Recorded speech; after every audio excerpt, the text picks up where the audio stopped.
자, 오늘의 부동산 레시피는요, 초저금리 시대 시장을 읽어라. 읽는다는 게 말처럼 쉽지는 않지만 노력을 하게 되면 그래도 어느 정도는 우리가 윤곽을 알 수 있다. 그럼 어떻게 우리가 그런 걸 찾아갈까요? 한번 시장을 한번 읽어보죠.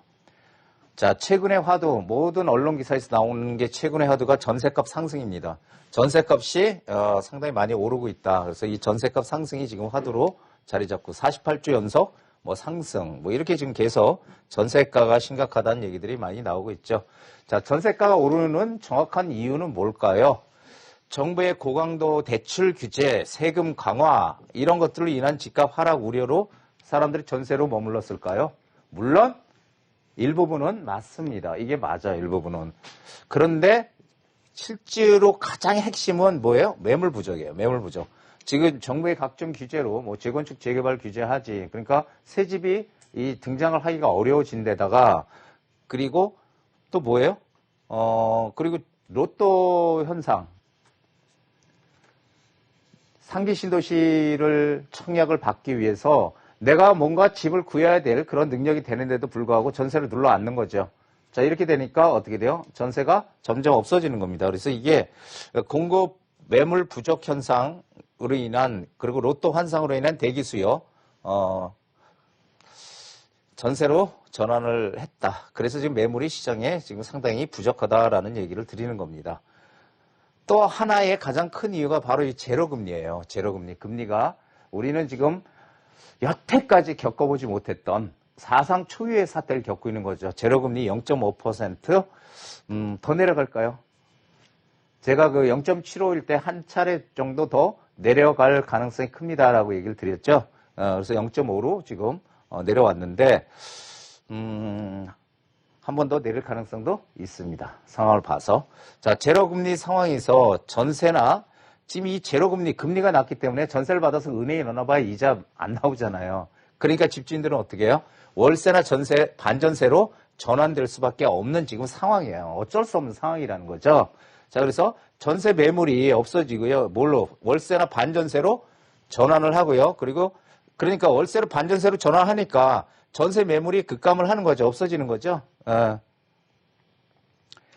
자, 그러면은 이제 어떻게 돼요? 이게 매물이 급감하니까 전세가는 올라갈 수밖에 없고요. 상승할 수밖에 없고, 그리고 이게 다시 어느 정도 일정 부분 상승하면 매매가에 전이가 돼서 매매가를 다시 상승시키는 이런, 이게 어떻게 보면 악순환의 고리를 만들어내고 있는 겁니다. 전세가가.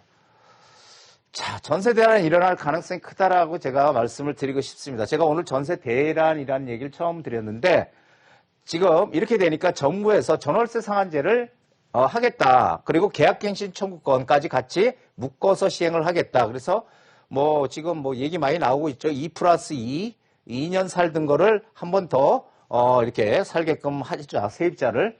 그런데 어떤 분은 또 이렇게 얘기하는 분도 있어요. 그 집 세입자가 원하면 평생 전세로 살게끔. 이거 되는 얘기입니까? 저 상당히 아리송해요. 그런 말을 하신 분. 그래서 전세값이 이렇게 지금 이렇게 해놓으면은 연 5% 이상 못 올리게 이렇게 전월세 상한제 계약갱신 청구권 지금 준비하고 있습니다. 시행하려고. 그런데 이렇게 되면 오히려 가격이 팍 폭등할 수 있어요. 왜? 90년도 과거 사례를 보면요. 90년대, 정확하게 90년에 임대차 기간이 1년에서 2년으로 확 늘었거든요. 배가. 그러니까 어떻게 됐어요? 지금 임대차 기간이 계속 2년이었다고 생각하는 분들이 있는데 과거에는 1년이었습니다. 그래서 다시 이렇게 재계약을 하든지 이렇게 했다가 그거 너무 이렇게 1년 너무 짧다 해서 2년으로 좀 늘렸거든요. 그게 90년이에요, 정확하게. 자, 그렇게 되니까 어떻게 돼요? 올 임대차 이게 2년으로 되기 전에 88년도에 7.34%였는데 이 전세가 상승률이요. 89년 23.68%, 90년 임대차 2년으로 되기도 전에 벌써 1년 전에 이렇게 전세값이 올랐어요. 90년에 비로소 16.17%가 올랐고 이래서 전세가가 폭등한 그런 사례가 있습니다. 자, 이런 전철을 또 겪을 가능성이 지금 크다라는 거죠. 자, 그리고 또 하나는 강남 등 이 학군 의존도가 높은 지역은 오히려 전세가가 더 크게 상승할 것이다. 지역마다 조금씩 틀리겠지만 지금 정부에서 교육제도 개편에 따른 학군 수요해서 특목고 폐지, 자사고 폐지, 정시 확대. 자, 이렇게 되면 어떻게 돼요? 학군 수요 있는 곳에 몰리게 되죠. 예, 그렇게 되면은 전세가 상당히 많이 뛸 겁니다. 특히 그런 거 갖고는 제일 좋은데 어디 강남이잖아요. 강남. 그러면 그런 쪽은 전세가가 더 많이 또 뛸 가능성이 크다. 기준금리 0.5% 지금 예금금리 형편없죠. 70만 원 안 나옵니다. 10억 은행이 넣어놔봐야. 자, 그러면은 이 어디로 갈까를 봐야 되는데요. 어디로 갈까를 보기 전에 먼저 뭘 생각해요? 돈은요 항상 지금보다 더 큰 수익을 쫓아서 움직이게 돼 있어요. 움직입니다. 그래서 예금 금리보다 수익이 더 큰 수익형 부동산 쪽으로 간다는 거예요. 왜? 이분들은 은행에 돈 넣는 분들은 뭐 투자랑 상관없는 분들이에요. 이자만 따박따박 나오면은 그거 가지고 생활도 하고 이렇게 생활하는 분들이기 때문에 그렇기 때문에 역시 이자보다 월세가 더 많이 나오는 수익형 부동산 쪽으로 움직입니다. 자, 그런데 지금 전월세 신고제 다 한다고 이제 다들 아시죠? 전월세 신고하면은 다 노출이 됩니다. 전세를 주거나 월세를 받았던 거 여태까지 노출이 안 됐던 게 이제 의무적으로 신고를 해야 되기 때문에 다 노출이 돼요. 근데 거기서 빠져 있는 게 오피스텔입니다. 예, 신고 안 해도 됩니다. 이거는 오피스텔, 합법적으로 오피스텔은 빠져 있어서 제가 지난해 계속 얘기를 드렸었죠. 11월인가? 그때 올해 이 전월세 신고제가 시행이 될 가능성이 있다. 올 말쯤. 예, 근데 그렇게 되면 오피스텔은 빠진다. 그래서 오피스텔이 뜰 거다. 이런 얘기 많이 드렸죠. 최근에 청량리역 인근에 오피스텔, 아파트로 따지면 한 25평 정도 되는 오피스텔이 얼마에 분양이 됐습니까? 청약했는데 11억 5천인가 11억인가 11억 5천에 그냥 뭐 득달같이 다 완판됐거든요. 그게 뭐예요? 오피스텔이 어떻게 11억 5천에 막 분양이 될까요? 도저히 상상도 못하는 일이죠. 그게 바로 이런 것들에 대한 수혜 상품이 오피스텔이에요. 그러니까 이게 빠져있기 때문에 노출이 안 된다는 거죠. 내가 월세를 얼마 받건 이런 것들이.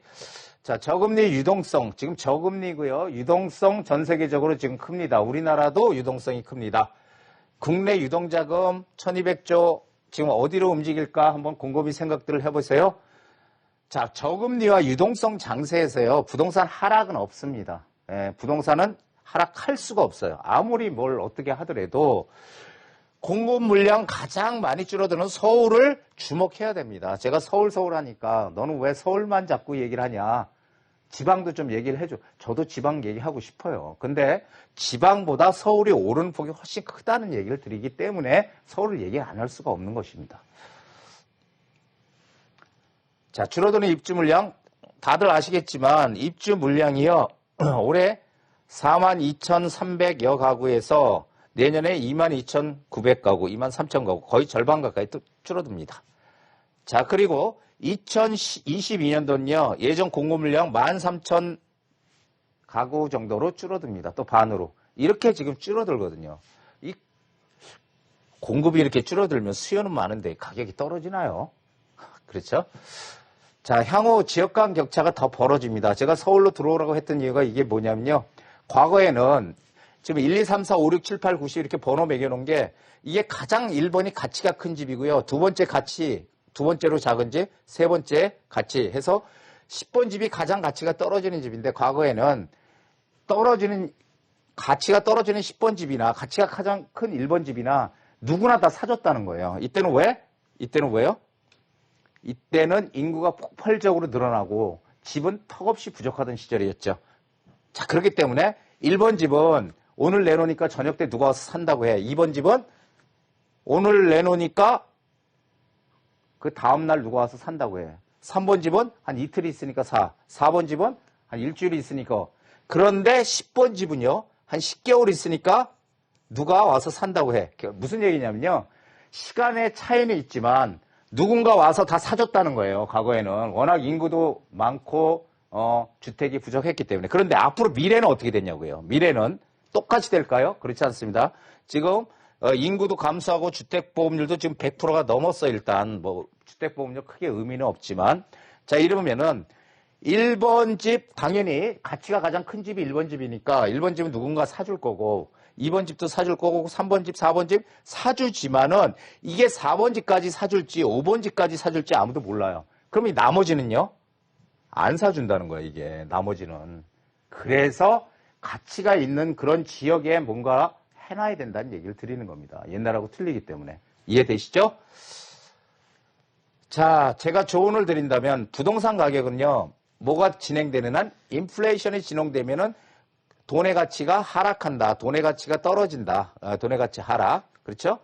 돈의 가치가 하락되면은 우리는 실물 자산에 투자를 하게 돼요. 왜냐면 돈을 가지고 있으면 돈의 가치는 떨어지니까. 실물 자산 뭐예요? 부동산, 금, 골동품, 대표적인 이런 것들이 실물 자산이죠. 그래서 이 인플레이션이 진행되나 우리는 어디다 해야 된다? 실물 자산에다 투자해야 된다. 실물 자산. 예. 자, 지금이 기회라는 얘기는 뭐냐면은 제가 이제 고객 상담할 때 느꼈던 건데요. 상당히 긍정적인 분이신데 많이 올라서 지금 사도 되냐고 왔어요. 저한테. 예, 오셨어. 근데 제가 됩니다. 지금 그런데 지금 가격이 좀 많이 올랐어요. 앞으로 더 오를 가능성이 있지만 이렇게 얘기했더니 자기는 자기가 투자할 때가 가장 적기라고 생각한다. 이렇게 말씀하신 분 계셨거든요. 저는 그 말 듣고 정말 깜짝 놀랐습니다. 야, 저보다 마인드가 상당히 뛰어난 분이시구나라는 생각을 했어요. 지방에 계신 분이었어요. 자, 그래서 지금이 항상 기회라고 생각하십시오. 남들이 살고 싶은 지역에 투자해야 됩니다. 내가 살고 싶은 내가 아는 동네에 투자하는 게 아닙니다. 부동산은. 그건 내가 잘 알기 때문에 사는 거지 실제로 투자 가치가 높은 건 아니죠. 내가 비록 지방에 있고 아니면 어디 다른 지역이 멀리 있더라도 가치가 가장 커질 곳에 투자를 해야 되는 겁니다. 가장 많이 그래야 오르는 거죠. 자, 많은 사람들이 저평가 얘기를 합니다. 자, 어떤 지역은 저평가가 돼 있으니 지금 빨리 그쪽으로 투자를 해야 됩니다. 이렇게 얘기를 하지만 저평가는 없습니다. 가격이 싼 건 반드시 이유가 있는 법이지 가격이라는 건 시장에서 형성이 되고 결정이 되는 겁니다. 시장에서 가격이 형성이 되는데 안 오른다는 건 분명히 이유가 있는 거예요. 가격이 높은 거는 시장에서 그 가격에 거래가 돼주는 거거든요. 그렇기 때문에 반드시 그게 비싼 게 아니죠. 비싼 거래가 안 되는 거예요. 그래서 이 저평가란 없습니다. 이유가 있는 거죠. 자, 부동산 투자는 뭐예요? 아는 만큼만 보입니다. 그래서 우리도 투자도 이 공부가 필요한 거지. 그냥 설렁설렁 해가지고 우리가 돈을 투자해서 이익을 낼 수 있는 것은 절대 아니다라는 얘기를 드리는 겁니다. 자, 길을 아는 것과 그 길을 걷는 것은 다르다라는 거죠. 그래서 이게 지나고 나서 후회하지 말고요. 확실하게 어떤 타이밍에 지금 들어가야 되는지 말아야 되는지 이 타이밍을 제대로 알고 언제까지 가야 될까. 제가 잠깐 힌트를 드리면은 미국에서 기준금리를 2022년도까지 말까지 유지하겠다라고 했죠. 그렇죠? 그게 힌트입니다. 그렇게 되면은 우리나라 금리가 과연 오를 수 있을까요? 거기까지만 힌트를 드릴게요. 그래서 길을 아는 것과 그 길을 걷는 것은 다르다라는 거. 그래서 내가 직접 지식을 많이 쌓아야 소용없어요. 제가 실제로 자기가 뭔가 투자를 해보고 거기서 실패도 해보고 이익을 내봐야 그런 쓰디 쓴 경험도 있어야 투자를 해서 성공할 가능성이 엄청나게 높습니다. 자, 오늘 여기까지입니다.